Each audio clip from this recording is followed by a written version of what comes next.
What's up everyone? Welcome back to another video. As you can see, we're in the eBay room and it's Monday, so we've got a bunch of orders to pull. In fact, we got all of these guys that need to get shipped out today, so we've got quite a bit of work. And it looks like our first item is over here in bin R. There it is, our first item, a Woolrich Sherpa line vest sold for 65 bucks.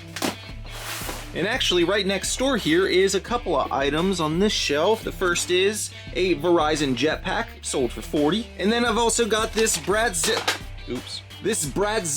Switch Witch doll that's sold for 40 bucks as well. And over here in bin S, we've got a flannel I need to pull. You see it in there? I think it's that one right there. Yep, this Field & Stream flannel right here sold for 45 bucks. And you can see, again, it is a Sherpa lined one. This stuff is hot right now. Don't pass them up. Next, we got a cool little piece over in bin Y. Here we go. There it is. Check that guy out. A vintage Cincinnati Bengals Logo 7 sweatshirt sold for 27 bucks, not bad. Sweater weather is definitely here. This stuff is flying off the shelves. Next is this vintage 1985 Popple plush, ended up selling for 25 bucks. These are a pair of Allbirds. I picked these up like last weekend. They already sold for 45 bucks. Speaking of things that didn't take long to sell, this thing flew out of my store. And it's one of these jackets over here in our jacket closet. A Carhartt jacket, and once again, Sherpa line, this thing sold for 65 bucks. And just as a little side note for you guys, I've been selling a bunch of Carhartt lately. If you ever come across a Carhartt piece and you can't identify it, find the tag on the inside, and then there should be a model number at the bottom. You can see this one is called a C61-BLK is the style number for this coat, and it'll pull exactly what it is up. Now down here, we've got a couple of action figures going out. The first one here is Hulk Hogan, brother. This guy sold for 20 bucks. And then this 1982 Warlord figure sold for $22.50. Action figures are some of my favorite things to sell. They are so easy. Next up top here in my big box of games, we've got... There it is, this Modern Warfare 2 on the Xbox 360 demo disc. This is something that was just in a bulk buy and it sold for 10 bucks. Over here, you might remember, I got these Cadillac things at a garage sale. I paid $2 for everything that I ended up picking up, and this bag he just kind of threw in. But this Cadillac Sedan DeVille little nameplate right here sold for 20 bucks. I haven't done much with nameplates and hood ornaments before, but I am very glad that I took the chance on those Cadillac ones for $2 because I'm already up like 80 bucks on those, so be on the lookout for that kind of stuff. Back over here in the jacket closet, just got another thing that sold super quickly. This The North Face puffer jacket. I just picked it up in Lexington with Caleb in my last video, and this thing sold for 60 bucks in under 24 hours. We're almost done. We only got a few more items to go. Look at that, right on top. This Roar embroidered shirt right here sold for 30. This Carsicone board game sold for 25. This is a pretty good one. You might remember these. These are those Rock Revival jeans, the brand new with tags ones that I picked up at Goodwill for 15 bucks, and they sold for 75 bucks.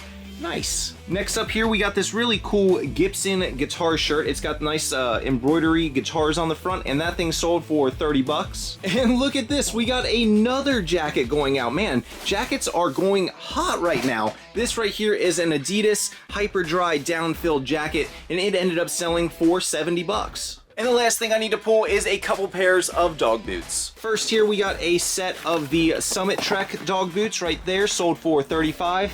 And then we also got a pair of the Polar Trek dog boots, which have like the little sock that comes up the side, and those ones sold for 50. Now, I said that was my last thing that I needed to ship out, but I kind of ran into a problem. You see, there is one more item that is supposed to go out today. However, I kind of double sold it. I sold the item to a viewer as part of a private sale a little while ago, and I guess I forgot to pull it off of my eBay store, and now it has sold again. So I don't have the item in my possession anymore, which means I gotta do some damage control. So how do I remedy this situation? Well, it's pretty straightforward. I'm going to have to message the buyer and explain that I'm going to need to cancel the order because I no longer have the item in my possession. It sucks to the buyer because they were expecting this item, and it sucks for me because I am missing out on a sale that I thought I was going to make today. So it's a lose-lose situation. It's something that doesn't happen often to me. I'm usually pretty good about pulling my orders down whenever I get a sale on another platform, but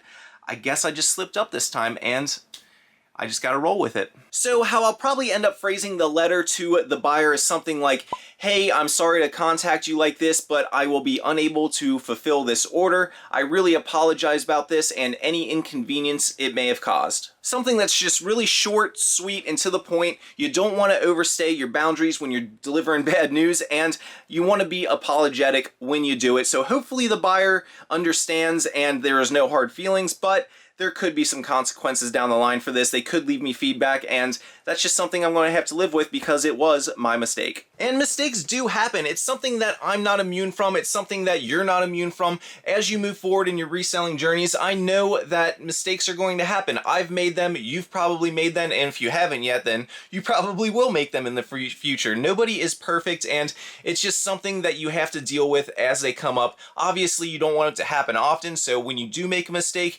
learn from it, grow, move forward, and ensure that this kind of stuff doesn't happen in the future because you don't want to make a habit out of it. And now I'm going to take all this stuff, get it packed up, and ready to send out to the post office.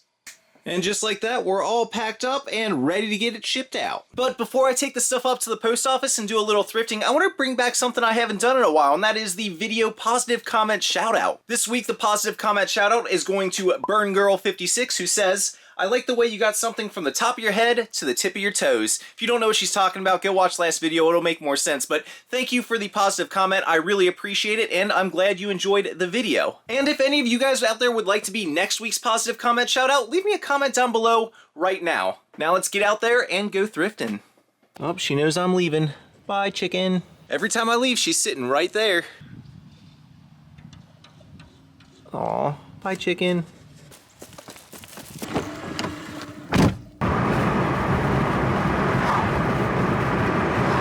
First stop of the day, tried and true Salvation Army. Just came across our first score of the store. We got a Michael Kors men's ribbed sweater. This one is brand new with tags, and I normally don't pick up Michael Kors, but since it is new with tags, we're gonna snag it.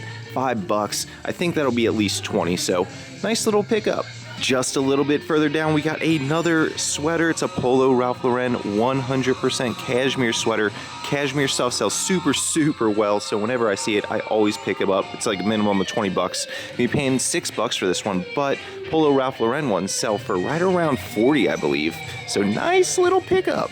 What do we have here? We got a pair of brand new with tags jeans, All Saints and Spatial Fields. Never heard of that before. They're gonna be $5 or $6. They do have the tags on the back. All Saints, 145 bucks. Dang, that is definitely worth a $6 chance. Let's snag them. Man, it's a beautiful day out. I might need to go ride my bike after I get back home, but I just pulled up at a place I'm never at, the Bins. Never mind, I was in there for like 5 minutes. Way too crowded for my liking. I think I'm just gonna go climb. Alright, I am back home now. For you guys, it's probably only been a few minutes because I didn't find too much while I was out at the thrift stores, but for me, it's been a few hours, and I've got an update for you guys. I am now wearing shorts, and you can see my knees. And as for another update, I got a response from the guy that I accidentally double sold the shirt to. Cue dramatic lighting for the effect. So you guys should have heard and saw the message that I was sending out to the buyer before I ended up leaving to go to the thrift store and go climbing and stuff. Well, they got back to me and they sent a response, and essentially what they said was, hey, I totally understand. It sucks that I'm not getting the shirt, but I know where you're coming from, so no big deal. Which is about the best response that I could hope for in this situation. And once I got that response from the buyer, I essentially just went into the order and selected cancel, and it was done. And there is one thing that I want to note here that you guys who have been selling for a while probably know about, but for some of the newer resellers, this could come in handy. If you ever have to cancel an order, you always want to press buyer asked to cancel. Any of the other options in the cancellation thing will give you a ding on your account, and you do not want dings on your account. Dings are bad. Now, I'm not telling you that if you ever have a damaged item or you lost the item that you should select that option, but just note, if you ever do select any of those other options and you get enough dings on your account, you can get a suspension on your account or even lose your account, so be careful. Now, another negative thing that could come out of this, on top of getting a ding on your account, you could end up with negative or neutral feedback from your buyer. Even though they are not, getting the order because you canceled it, they still have the option to leave negative feedback for you because they never got the order that they paid for, which in this case, it seems like my buyer specifically seems like they're not too upset about the order. They seemed relatively understanding, so I'm hoping they don't give me any neutral or negative feedback on this case, but it is a possibility. And if that does end up happening to you, this is one of those cases where you probably aren't going to be able to fight that kind of feedback because it is deserved. Normally I would be all about fighting back negative feedback and neutral feedback because you don't want it on your account whenever possible, but in this specific circumstance, I doubt you're going to be able to get that expunged. Anyways, just learn from my experience here. I just wanted to share this with you guys because it is something that you might have to deal with in the future. Learn from my mistake. Don't make the mistake yourself. If you're cross-listing stuff or selling stuff on another platform outside of eBay and it sells, make sure you get it taken off the site because you could end up in a situation just like this one, and it could end up a lot worse than what this one is ending up for me. I just hope that somebody out there takes away from this situation and knows that it is not just you that has ended up here before. I have seen multiple resellers out there end up in this exact situation, and myself included. This is probably the third time that I've ever had this happening. Usually if I do a double sale, it's something that I still have in my possession, one, but it's something that I sell in like Poshmark and on eBay in the same night while I'm sleeping and I'm not fast enough to, get in there and take it off. But this kind of stuff does happen. If it does happen to you, don't sweat it too much. Just do everything in your power to be polite and cordial about the situation. Inform the customer, don't try and lie to them, and, just get things taken care of the right way. And actually now I'm curious, has this situation ever come up to any of you guys out there who are experienced sellers, and what was your response in this situation? Did you handle things like I did, or did you kind of just cancel it and not say anything? Let me know how you would have handled it down in the comments of this video. But anyways, I'm going to go ahead and call things there. I hope that you guys all enjoyed this video. If you did, go down low, hit that like button for me, and make sure to subscribe to my channel for more stuff just like this. Otherwise, I will see you in the next one. Till next time, keep on treasure hunting. Peace.